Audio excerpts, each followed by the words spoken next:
Back when we were kids, we used to play games that suit our tastes or preferences. Boys are mostly built for active and rough games like playing tags, sword fights, and gun fights.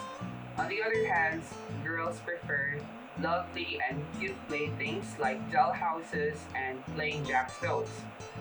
But there is one game that doesn't fit into toy or game preference stereotypes that girls play.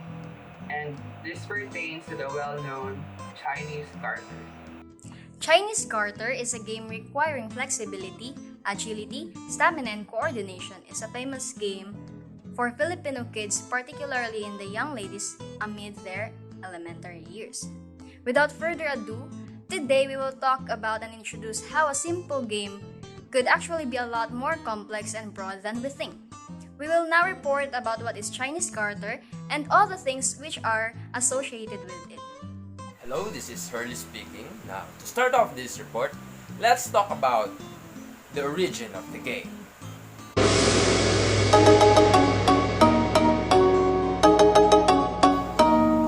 Chinese Garter, or in other countries, Chinese jump rope, originated from China way back in the 7th century.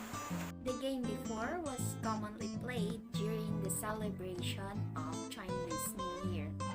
And it was passed from generation to generation until it became popular even to the foreign countries. Since we came all the way from the game's origin, let's tackle its objectives. The primary objective of this game is to cross over or to be able to successfully jump over the garter without being tripped, and as the garter is gradually held higher by the game posts.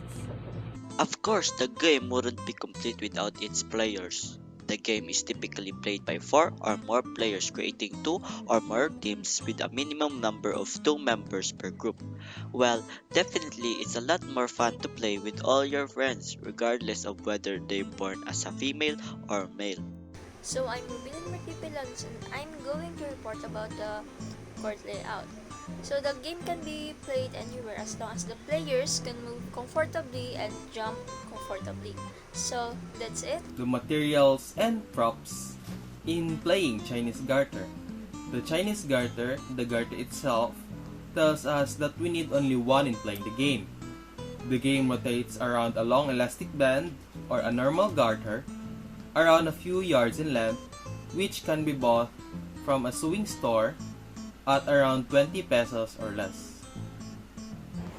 Each game has its own rules. In this game, after forming groups, 2 individuals from the each team will fill in as a game post, as they remain inverse of each other and hold each end of the garter. Each team has a mother in the group that leads them. If the baby or the other players, excluding the mother, fails to jump at a certain level, the mother can still save her team.